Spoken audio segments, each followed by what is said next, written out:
What's up, good people? On this week's vlog, I give you 10 things that I wish I knew when I first started running, and maybe they can help you out. Let's get into it.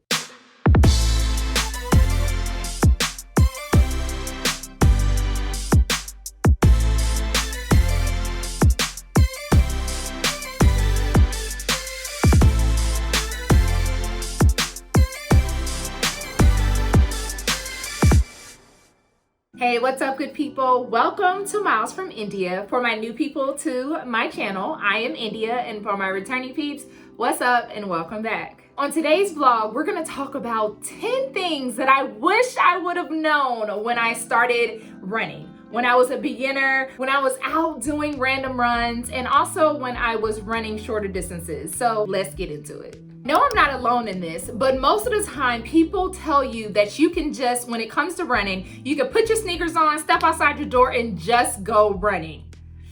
Well, yes, that actually is true. That can be done. However, when you really get into running and you're doing it more consistently, it's not as easy or as cheap as people say it is.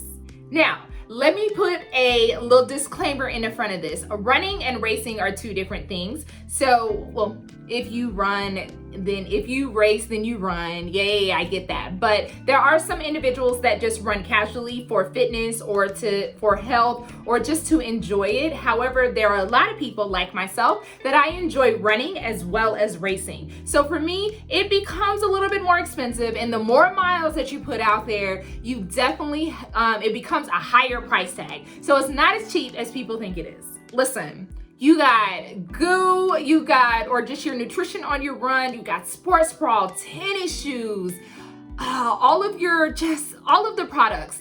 And this stuff is not cheap. So of course you're thinking about $100, $150 tennis shoes when you're really getting into it, because you really don't want to go cheap on a lot of these items. All right, so another thing that I wish I would have known is how addicted to this sport that I could really get. Like, I knew that it was fun and I knew that it was something that I probably would enjoy. However, it has just become this thing that I just love to do regardless of the time of the year. And I think sometimes we forget that that can happen, or we don't realize that that can happen. So I kind of wish I would have known that, because maybe I would have started a little earlier. Okay, I know before I started running, many people used to just say, just get out and run. But they did not tell me that my heart rate was gonna go up, and I feel like my heart is going to pop out of my chest. Literally, they didn't tell me how bad it was gonna hurt, how my breathing was gonna make it seem like I was gonna pass out. They don't tell you all those things. They just tell you to get out and run. But you know, my thing is, that's where you start. Even for a person like me, I have been running for several years, but I have my days where it hurts really bad and I feel like I'm starting from ground zero, which is okay, but as long as you're out there. Something that I'd love to tell people, definitely run to the mailbox. Start from there, from the house to the mailbox, or give yourself a point or a place that you can kind of gauge yourself on how well you're doing with that. And the more you do it, the more consistent you are, the more your body gets used to the breathing and how you're running, it will definitely get better. And along with that, they also didn't tell me how much it was going to hurt in other areas. So I don't know about you, but when I first started running, I used to get this like itchy burning feeling in my legs, and they used to like scratch. And people used to tell me that was like the fat melting away, but I never understood that. But between that and just the soreness that you get after running is a lot. But now, as I've been doing it for a while, it's like a hurt so good soreness that I feel like I actually did something. While I'm in the hurt category, let's go into chafing. So people did not tell me about chafing creams. They did not tell me that as a woman, in between my legs and in the girls' parts, that I was going to have some issues with things rubbing back and forth. So for me, learning about chafing cream would have been so important in the beginning. And now that I know, I bathe in it before I go on longer distance runs. Now, of course, for me, the quest for one of the reasons why I started running was because I wanted to lose weight and continue to have a social activity and lifestyle. So I wanted to do that. Now, no one told me that when I first started running, the pounds weren't gonna just fall off. So it is a strategic process in regards to that, but it is a good way to stay fit, and you can lose weight with it, but it's not as easy as people think. There's so much more that comes along with it. All right, I think I'm on number 7. So the 7th thing that I really wish I would have known when I first started running is that it was okay, or it is okay, to walk, run, and do intervals. I wish I would have known the formal terminology of Jeff Galloway method, or jeffing, a lot of people call that. And that means that you can do intervals, run 30 seconds, walk 30 seconds, run 2 minutes, walk a minute. A lot of people change up the times.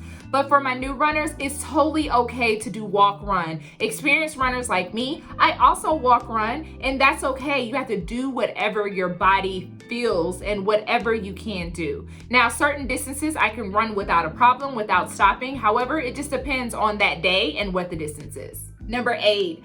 I did not understand how resting was so imperative. Resting is a part of your recovery. And what I mean by rest is giving your body time to recuperate. And when you're sleeping, your body and your muscles are just kind of rejuvenating and repairing. So sleep is so important, and also giving yourself rest days. I know a lot of times when we are new runners, we're out there, we're going, and we feel like we have to run every single day. That's not the case. Give yourself some time off. As a new runner, you should at least be doing 2 days a week at the minimum in regards to taking a break from doing exercise. Number 9 in that same category is how important strength training is. When you're out and you're a runner, it is very important to be lifting weights, doing strength training, and doing cross training to help your body get used to the movements that you're doing. So you don't want to neglect that and do running all the time. You want to ensure that you're building those muscles up so they are strong enough to be able to also do the running that you're providing. So at the end of the day, leg days are important, sleep, rest days important, cycling, swimming, whatever you want to do.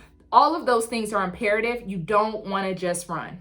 All right, and number 10, this is one of my biggest ones, especially now. When I first started running, social media was not a huge thing. I started running in 2008. Even though it was there, I was not like super involved in super involved in social media as much as I am now. But the biggest thing is, as a new runner, don't compare yourself to others. Stay off of social media if you feel yourself comparing, or don't follow people if you feel like you are comparing yourself to them. Everyone's run journey is unique. We all have to start somewhere, and we need to celebrate every mile, every stride, every step that we're in. We need to celebrate that. Movement is movement, and if you run, you are a runner. So just ensuring that you are not looking at other people's journey, asking yourself why you're not at a certain pace. Why can't you do a 5K? Why can't you do a 10K, half marathon, whatever it is? Wherever you are in that moment is where you are and where you're supposed to be. Put the work in. You can get to your goals and where you want to be, but don't compare yourself to others. You can have your own journey, and you will have your own journey as well. All right, guys, I hope that you all enjoyed those 10 things that I wish I knew when I first started running. Those are things that I just said, you know what, if I would have known those things, my journey may have been a little bit easier. Of course, that list is so long, but those are the 10 prominent things that I think beginner or new runners